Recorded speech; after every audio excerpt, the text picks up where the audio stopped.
In almost all of the moments of our lives, we attempt to grasp a sense of happiness in every way we can. According to what I've seen so far, I have no absolute idea of what happiness truly is, but I've been pursuing its true nature for as long as I can remember, and I'm sure I'm not the only one.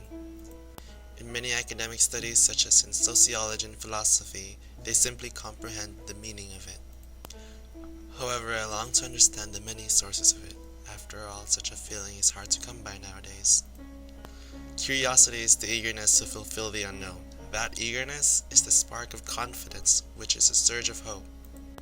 Because of their self-doubt, people fear the uncertain. I, for one, am curious enough to take that leap of faith, willing to look further and discover things out of the ordinary. To act on that particular motive, which only a few would even consider, is thrilling to imagine. But to be different comes at a price, for I could no longer share and relate with the vast majority of the norm. As a result, a return to normalcy nearly seems impossible. As I go deeper sinking into such a habit, I tend to shun people.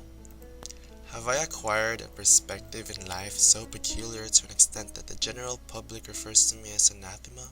Yet this confidence is what gets me through the day. A sense of achievement allows self-admiration. I yearn for compliments, specifically those that I believe I deserve. Behavioral studies shows that those who receive uplifting comments are usually more productive than they were before. I certainly am getting better at constructing creative writing, such as poems and stories, due to the support I gained from both friends and teachers. I'm sure it's the definite aspect that enabled me to progress in writing. To some, it may be selfish, and I absolutely understand how that's so, because one of the main reasons I wrote poems and stories was to attain that exhilaration as my pride swelled.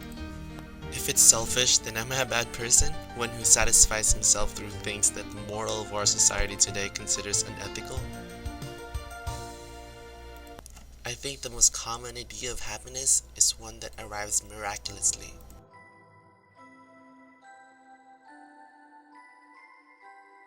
A feeling that one cannot suppress, forcing one to shed tears, jump, or even remain fixated and speechless.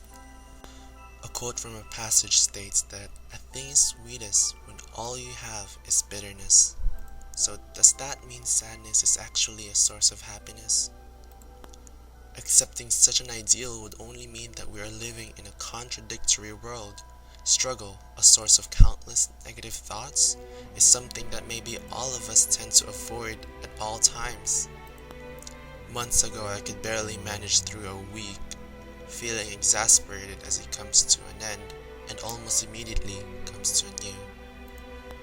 I was struggling, suffocating as I passed through a crowd of people whom I knew would never fully accept me.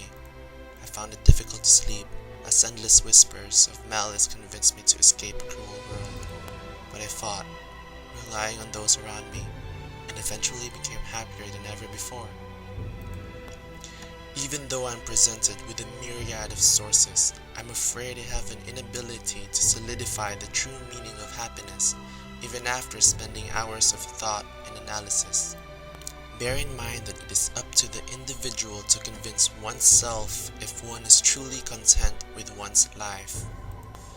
And so, I continue to chase it, as I have been doing so from the very beginning.